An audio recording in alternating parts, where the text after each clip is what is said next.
오늘의 픽 오픽입니다. 오늘 픽한 6개의 키워드부터 살펴보겠습니다. 첫 번째 키워드 살펴봅니다.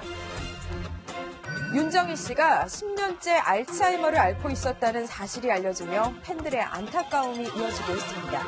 보시는 영상은 지난해 12월 채널A와의 인터뷰를 했던 당시 모습인데요. 인꼬 부부답게 한순간도 손을 놓지 않고 추워하는 윤정희 씨를 꼭 안아주는 백건우 씨. 참 보기 좋죠. 정말 오늘 참 좋다. 날씨가 너무 해좀 봐, 해좀 봐. 사실 당시에도 윤 씨는 알츠하이머 투병 중이었는데 밝고 건강한 모습이었습니다. 하지만 최근엔 딸조차 알아보지 못할 정도로 병세가 심해졌다고 합니다. 지난 5월부터 백 씨가 공연을 다니고 있어서 딸 진희 씨가 윤정희 씨를 돌보고 있는 것으로 전해졌습니다. 두 번째 키워드 보겠습니다. 얼굴이 잿더리. 초등학교 교사를 준비하는 교대 남학생들의 단체 대화방에서 나온 표현입니다. 같은 학교 여학생의 사진을 올려가며 외모를 비하한 표현인데 상상이 되십니까? 이게 끝이 아닙니다. 교생 실습 때 만난 초등학생에 대해선 사회 악이라며 한창 맞을 나이라고 조롱하기도 합니다. 학생은 안 된다 생각해. 학교 측에서는 당연히 수양이나 이렇게 조치를 해야 되고. 학교 측은 대화방 진위 확인 뒤 해당 학생들을 처벌하겠다는 방침인데요.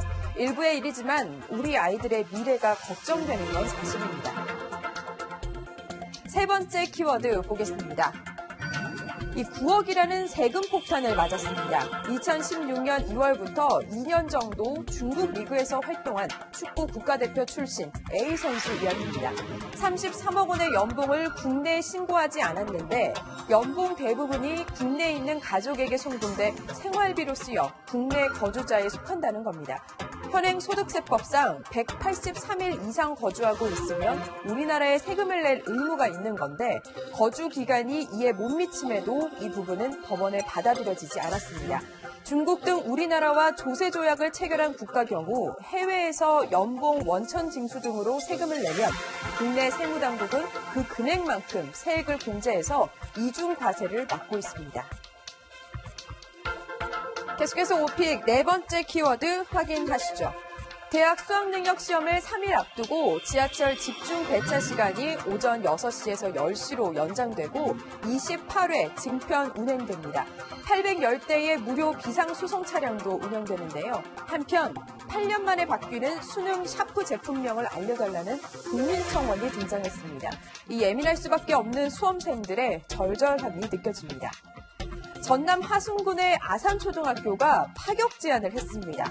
전학 오면 집을 무상으로 빌려주겠다는 겁니다. 전교생 27명에 내년 입학생은 단 2명뿐. 학생 유치를 위한 교육지책인 셈입니다. 마지막 오픽, 지난해 부부증여가 이례적으로 급증했습니다. 증여 자산의 평균 신고액은 8억 3천여만 원, 집값 상승에 따른 세금 증가가 예상되면서 절세 차원에서 일찌감치 부동산 증여를 선택한 겁니다.